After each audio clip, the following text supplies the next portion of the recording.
네, 오늘은 예고한 대로 이 실험 영상부터 보겠습니다.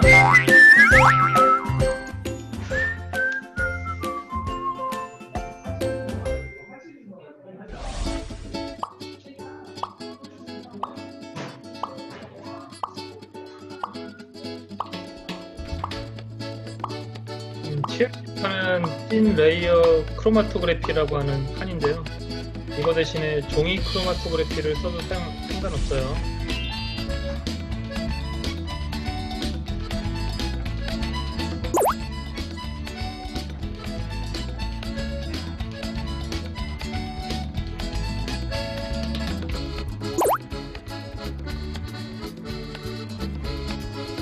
여기 이제 색소 추출액인데요. 메탄올과 아세톤을 3대1로 비율로 제조해서 색소 추출액을 만듭니다.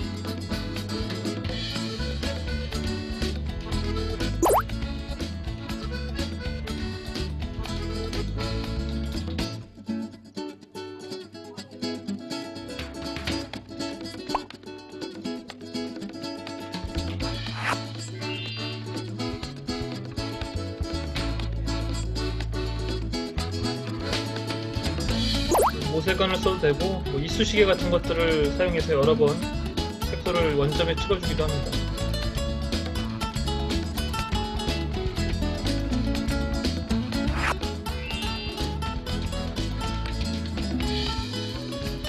광합성 색소는 물에 잘 녹지 않아요.溶해되지 않기 때문에 우리 유기용매인, 톨루엔 같은 것들을 사용합니다.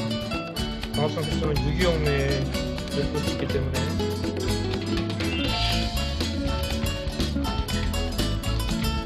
그때 원점이 전객 아래로 들어가지 않도록 하는 게 주의사항입니다.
여러분 결과를 보셨죠? 만약에 코로나가 아니었으면 이걸 여러분들 실험 수행평가로 하려고 했었는데 이게 여의치가 않아서 아쉽습니다. 아무튼 그래도 이렇게 모의 실험으로 해도 여러분들이 크로마토그래피를 좀 봤어요.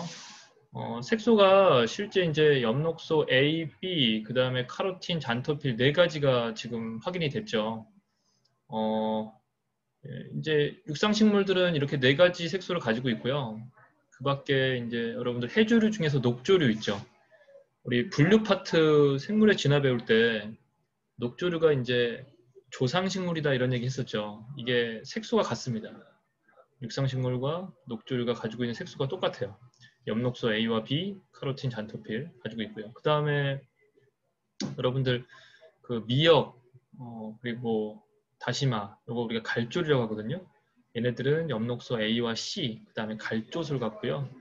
그 다음에 더 이제 깊은 해저에 살고 있는 깊은 해저까지 분포할 수 있는 이게 생명과학 원에서도 여러분들이 빛의 파장에 따른 해조류의 분포 차이 이거 아마 후반부에 배우셨을 것 같은데 그때 아마 홍조류도 들어보셨을 거예요. 홍조류는 우리 김, 우뭇가사리 이런 것들을 홍조류라고 하는데 얘네들도 엽록소 A와 엽록소 D, 그 다음에 홍조소 이런 광합성 색소를 갖습니다. 여기서 이제 우리가 한번 생각해 볼 거는 지구상에 있는 광합성을 하는 모든 생물은요 엽록소 A를 갖는다는 겁니다. 네, 지구상에 있는 모든 광합성 생물은 엽록소 A를 갖습니다. 지금 이제 선생님이 열거해드렸던 식물과 해조류는 진핵생물이죠. 진핵세포를 갖고 있는. 근데 여러분들 우리가 이제 원핵생물도 광합성을 할 수 있다고 배웠어요. 우리 남세균이라고 들어보셨나요? 남세균? 얘네들도 광합성이 가능합니다. 그런데 이제 엽록체는 없겠죠. 엽록체는 이제 막성 소기관이라고 그랬죠. 이 막구조이기 때문에 우리 원핵 같은 경우에는 막구조가 없어요. 그럼 얘네들은 어떻게 광합성을 하느냐? 구조가 중요한 게 아니죠. 그죠? 광합성의 장소가 엽록체지 그 안에 이제 빛에너지를 붙잡아 놓을 수 있는 색소가 있으면 됩니다. 그러니까 역시 마찬가지로 얘네들도 엽록소 A는 존재한다. 이렇게 여러분이 알아두시면 좋겠습니다. 뭐 나중에 또 배울 기회가 있는 친구도 있고 그렇지 않은 친구도 있겠지만 아무튼 그래요. 자, 그러면 오늘은 이제 광합성 과정에 대한 얘기를 좀 해볼게요. 광합성은 여러분들 두 단계로 나눠지죠. 어떻게 나눠져요?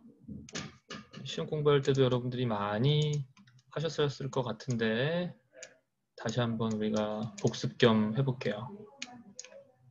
그렇죠. 명반응이 있었죠. 명반응이라고 들어보셨죠, 그죠? 그 다음에 탄소 고정 반응이라고 불러요. 이거를 예전에는 암반응이라고 많이 이야기했습니다. 그러니까 이제 빛이 직접적으로 필요한 반응과 빛이 직접적으로 필요하지 않은 반응으로 나눠진다 이렇게 보시면 돼요. 그래서 이제 예전에는 암반응이라고 불렀던 것 같아요. 장소가 중요하겠죠? 명반응의 장소는 어디라고 그랬어요? 우리 틸라코이드 또는 이제 그라나라고 하시면 돼요. 그 다음에 우리 탄소 고정 반응인 암반응의 장소는 스트로마라고 부르면 돼요. 이건 이제 엽록체의 기질이라고 보시면 됩니다. 우리 세포업에서도 기질 들어보셨죠? 미토콘드리 내막 안쪽을 기질이라고 부르고요. 뭐 스트로마라고 이제 명칭을 하는데 이게 이제 엽록체의 기질 부위다라고 생각하면 돼요. 여러분들 이제 잎이 있잖아요. 한번 그림이 잘 안 그려지지만 한번 그려볼게. 우리가 이제 잎이 이렇게 있어요. 잎이 실제는 굉장히 얇지만 선생님 한번 두껍게 한번 표현해 볼게요. 여기를 잘랐어요. 그 다음 자른 단면 한번 보면 위에도 표피가 있고 아랫면에도 표피가 있죠. 공변세포 생략할게요. 그럼 여기에 이제 여러분들 우리 엽록체가 아주 많이 들어있는 조직이 있습니다. 이 조직을 뭐라 그랬죠? 이 조직을 뭐라 그랬죠? 네, 위에 있는 것은 우리 울타리 조직, 아래 있는 애들은 해면 조직이라고 해요. 이 울타리 조직과 해면 조직의 을 이루는 조직은 세포로 되어 있잖아. 울타리 조직과 해면 조직을 이루는 세포들을 엽육세포라고 그래요. 엽육세포. 엽육세포. 엽육세포. 다시 써볼게. 이게 무슨 엽자일까? 임엽자예요. 임엽자. 임엽자의 고기육자예요. 잎에 어떻게 보면 살에 해당하는 거죠. 여기에 이제 많은 엽록체들이 분포되어 있는 겁니다. 알겠죠? 그 엽록체에 이제 엽록소도 있고, 그죠? 그 다음에 카로틴, 잔토빌 같은 것들이 있는데 이런 색소들은 어디 있느냐? 틸라코이드 막에 있죠. 엽육세포 안에 엽록체가 있고 엽록체 안에 틸라코이드 막에 우리가 앞서 봤던 광합성 색소가 존재한다. 네, 이렇게 정리하시면 돼요. 되겠죠? 네. 이제 지금부터는 여러분들이 이제 명반응과 암반응이 어떻게 발견됐는지 그 얘기를 좀 해볼까 해요. 명반응과 암반응이 어떻게 발견됐는지 그 얘기를 좀 해보겠습니다. 자, 이거 좀 지우고 갈게요. 밑으로 좀 내려와 볼까? 우리가 이제 앞서 했던 내용들을 조금 복습을 했고 우리 색소 추출 반응했고 오늘은 실험에 대한 얘기를 좀 해보겠습니다. 이게 1949년에 벤슨이 한 실험입니다. 그림을 좀 볼게. 자, 가번과 나번 실험을 했습니다. 벤슨은 식물을 암실에 하루 동안 보관했어요. 암실에 하루 동안 보관하고 그 다음에 이제 1, 2, 3 이런 시간에 따라서 이렇게 조건을 달리해 준 거죠. 자, 처음 출발이 뭐였다고? 암실 보관이야. 암실 보관.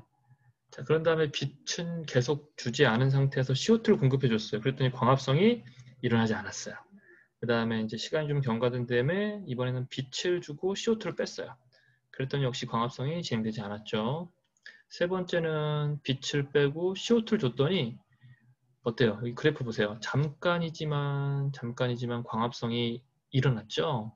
그쵸? 자, 일단 이렇게 봤어요. 그 다음에 이제 나번 그래프도 한번 보세요. 나번도 똑같이 암실 처리한 상태에서 빛 없고 CO2 줬을 때 안 했고 2번도 똑같고 3번 보세요. 위에 있는 실험의 3번과 아래에 있는 실험의 3번을 비교해 봅시다. 위에 있는 실험은 빛이 없고 CO2 공급, 아래에 있는 실험은 빛이 있고 CO2 공급. 어때요? 뭐가 달라? 여기 봐봐. 얘는 빛이 없고 CO2 공급이고 얘는 빛이 있고 CO2 공급이에요. 그러니까 벤슨은 이제 이 실험을 통해서 이렇게 생각을 한 거야. 광합성에는 빛과 CO2가 필요하구나. 뭐 이 정도 이제 정리가 된 거예요. 그 다음에 하나씩 해석을 해보면 위에 가번 실험에서 1단계와 3단계의 차이는 뭡니까? 차이 없죠. 빛 없고 CO2 공급, 빛 없고 CO2 공급. 근데 결과에 차이가 생겼죠. 왜 그럴까? 자, 1단계 앞 단계에는 빛이 없었습니다. 암실 처리했다 그랬죠? 3단계 앞 단계는 빛을 줬습니다. 이게 이제 벤슨이 주목한 점이에요. 벤슨은 이제 이 실험을 통해서 이렇게 결론을 내렸답니다. 빛이 있을 때 뭔가 식물 안에서 뭔가 했어. 반응이 일어났어, 화학 반응이. 그래서 어떤 물질이 만들어졌고 그 물질이 바로 빛이 직접적으로 필요하지 않은 상황 속에서도 CO2를 이용하여 광합성 산물을 만드는데 이용되었던 것 같아. 뭐 이 정도의 설명을 했던 겁니다. 다시 한번 해볼게. 빛이 있는 상태에서 식물은 뭔가 했어. 화학 반응이 일어났고 그 화학 반응을 통해서 어떤 물질이 만들어졌고 그 물질을 이용해서 빛이 직접적으로 사용되지 않은 조건 속에서도 이산화탄소만 공급되면 결국 광합성을 하더라 이런 얘기입니다. 그래서 벤슨은 이렇게 얘기했어요. 빛이 필요한 반응과 빛이 직접적으로 필요하지 않은 반응이 있다. 이게 지금 우리가 배우는 명반응과 암반응입니다. 될까요? 네, 그런데 왜 3번과 아래 3번은 차이가 있을까요? 그렇죠. 빛이 있을 때 어떤 물질이 만들어져야 CO2를 통해서 프로당이 합성이 되는데 빛이 끊겨버리면 빛이 있을 때 만들어진 물질들이 다 사용되면 더 이상 재료가 공급이 안 되니 제품, 광합성이 일어나지가 않는구나 라는 거죠. 그러니까 지속적으로 광합성이 일어나려면 빛과 CO2가 지속적으로 공급돼야 되는구나 라는 것도 이제 이 실험을 통해서 확인을 했답니다. 벤슨의 실험이 이제 의미하는 게 여러 가지가 있죠. 그 정도로 여러분들에게 안내를 드리면 될 것 같아요. 하나만 더 이제 추가하고 마무리할게요. 이 그림은 여러분 이 Y축이 지금 광합성 속도라고 나와 있어요. 광합성 속도. 그쵸? 자, 그러면 이제 여러분들이 광합성의 식을 한번 생각해 봅시다. 이산화탄소와 물, 그리고 빛에너지, 포도당, 산소, 물, 뭐 이렇게 될 거야. 그치? 그러니까 이제 광합성의 결과물은 포도당과 O2입니다. 그러면 이제 광합성 속도 Y축으로 측정을 가능할 수 있는 게 뭐가 있냐면 포도당 생성량, 시간당 포도당 생성량이라든지 아니면 시간당 산소 생성량이 될 거야. 그런데 산소가 아닐 겁니다. 왜냐? 자, 잠깐 여러분 생각해 보시고 왜냐? 이유는 자, 2번 보세요. 2번 단계는 지금 빛을 줬죠. 우리가 이제 빛을 주게 되면 물 분자가 빛에 의해서 분해가 됩니다. 이걸 물의 광분해라고 그래요. 다시 물 분자가 빛을 받으면 분해가 됩니다. 이걸 물의 광분해라고 그래요. 이 물이 분해될 때 산소가 발생하죠. 그러니까 여기 2번 단계에서 빛을 줬으면 식물이 반드시 물의 광분을 통해서 산소를 만들었을 거란 말이야. 그러면 Y축 값이 잡혀야 될 거 아니야. 근데 Y축 값이 지금 계속 나타나고 있지 않죠. 0이죠. 데이터가 없죠. 그 얘기는 이 실험, 벤슨의 실험의 Y축 값은 산소 생성량이 아니라는 겁니다. 그럼 뭐겠어요? 그렇죠. 시간당 포도당 생성량이라고 여러분이 생각을 해주시면 되겠다. 그래서 이제 뭐 여기 여러분들 뭐 질문들이 있는데 이 질문에 대한 얘기는 선생님이 지금 다 했던 거니까 추가로 얘기 안 하겠습니다. 자, 여기 화면 보세요. 명반응은 빛에너지를 화학에너지로 전환하는 단계다. 어디서 한다? 틸라코이드 막에서. 자, 여러분들 근데 보통 이제 뭐 내신 시험이나 모의고사에서 제일 많이 나오는 보기 중에 하나가 뭐냐면 물의 광분의 장소를 많이 물어봅니다. 우리 친구들이 물의 광분의 장소가 교과서나 뭐 여러분들 뭐 수험서에 직접적으로 명시되어 있지 않아요. 그래서 이제 오히려 더 많이 나오는 경우가 있는 것 같은데 일단 장소를 말씀드리면 틸라코이드 내부입니다. 다시 물의 광분의 장소 어디라고? 틸라코이드 내부입니다. 틸라코이드 안에서 일어나요. 자, 명반응은 그렇고 탄소 고정 반응은 이산화탄소를 환원시킨다 그랬는데 이게 무슨 말이냐면 여기 한번 써볼게요. 여러분 CO2가 있지? CO2가 있어요. 이 CO2가 뭐로 바뀌어? 그렇지. C 6개, H 12개, O 6개인 푸당이 됩니다. 자, 이때 관여하는 게 뭐냐면 명반응 산물인 ATP와 NADPH란 물질입니다. 네, 이 두 물질이 있어야 돼. 이게 명반응 산물이거든. 그러니까 NADPH가 CO2에 작용해서 NADP가 NADP 플러스로 산화가 됩니다. 누군가 산화되면 누군가 환원이 된단 말이야. 전자 잃는 녀석이 있으면 전자 얻는 녀석이 있어. 누가 전자를 받아주니? CO2가. CO2가 전자와 수를 받아서 포도당이 되기 때문에 CO2의 무슨 반응이라고 불러? 환원 반응이다 이렇게 부르는 거예요. 이산화탄소의 환원 반응. 오케이? 됐죠? 네, 이건 어디서 일어난다? 스트로마, 암스트롱 이렇게 외우시면 좋아요. 암스트롱. 자, 그러면 이제 전체 반응 그림을 한번 보겠습니다. 여기 보세요. 여기 이제 뭐 물 들어가고, 네, 산소 발생하고, CO2 들어가서 탄소 고정 반응, 이걸 켈빈 회로라 그러죠. 켈빈 회로 거쳐서 포당 만들어지고, 그치? 이런 과정. 이 과정에서 이제 명반응에서 이제 ATP와 NADPH가 만들어졌고, 그치? 이게 이제 탄소 고정 반응을 통해서 다시 ADP와 무기인산 NADP 플러스로 변화가 돼야 다시 명반응이 진행되는 겁니다. 이거는 우리 이제 세포호흡에서도 똑같은 얘기를 반복했어요. 자, 우리가 세포호흡에서 미토콘드리아 내막을 통해서 전자 전달계를 거쳐야 미토콘드리아 내막을 통해서 농도 기울기를 형성할 수 있다고 했지? 그치? 그래서 막사의 공간 쪽에서 어디 쪽으로? 기질 쪽으로 확산되는 힘에 의해서 기질 쪽에서 ATP가 만들어졌죠. 근데 어쨌든 이 과정에서 산소가 없으면 전자 전달기가 작동을 안 하고 그럼 NADH와 FADH2의 산화가 일어나지 않기 때문에 그렇지. TC의 회로도 작동할 수가 없는 겁니다. 이렇게 맞물려 돌아가는 시스템이야. 이것도 마찬가지죠. 명반응에서 NADPH와 ATP가 만들어지지 않으면 다시 NADP 플러스랑 ADP 무기인산이 안 만들어져. 그럼 명반응의 재료가 없는 거야. 그럼 이 두 반응이 다 돌아가지가 않겠죠. 이게 이제 맞물려 돌아가는 시스템이다 라는 걸 여러분들이 꼭 참고를 해주시기 바랍니다. 네, 오늘은 이 35편까지 여러분들에게 소개를 드렸습니다.